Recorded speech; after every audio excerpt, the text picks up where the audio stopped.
Palestinians in Gaza burned pictures of Donald Trump and Benjamin Netanyahu as the two leaders met in the White House, where Trump announced his vision to resolve the Israeli-Palestinian conflict. The plan recognizes Israeli sovereignty over Jerusalem and redraws the borders of the West Bank. We will form a joint committee with Israel to convert the conceptual map into a more detailed and calibrated rendering so that recognition can be immediately achieved. The plan did not abandon the two-state solution, calling for a future state of Palestine with the capital in East Jerusalem. Trump said it will double Palestinian territory in exchange for Israeli sovereignty over settlement blocks in the West Bank and a 4-year freeze of Israeli settlement construction. Not accepting it would mean perhaps the continued loss of territory to settlements.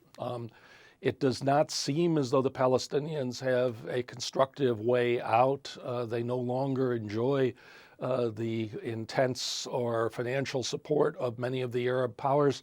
So in a way, yes, it may seem like a take it or leave it, but it may be the best deal that they are going to get. Prior to the plan, Trump recognized Israeli annexation of the Golan Heights and moved the U.S. embassy from Tel Aviv to Jerusalem.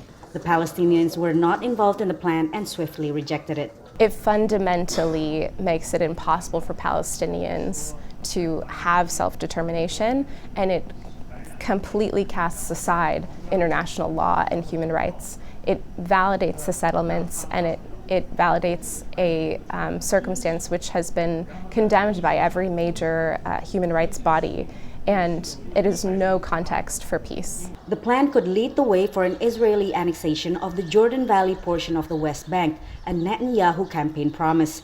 Too many plans tried to pressure Israel to withdraw from vital territory like the Jordan Valley. But you, Mr. President, you recognize that Israel must have sovereignty in the Jordan Valley and in other strategic areas of Judea and Samaria.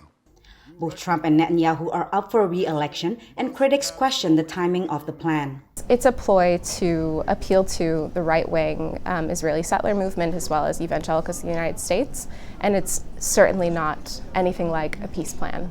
Netanyahu is facing charges of corruption at home, while the U.S. Senate is conducting an impeachment trial whether to remove Trump from office. He still is, I think, attempting to show that his administration has the foreign policy gravitas to try and push for a Middle East settlement. And this is, in effect, an argument for not convicting him and not replacing him as president now, since he's carrying out the foreign policy of the United States. Since the 1993 Oslo Peace Accord, American presidents have tried and failed to broker a peace deal in the Middle East.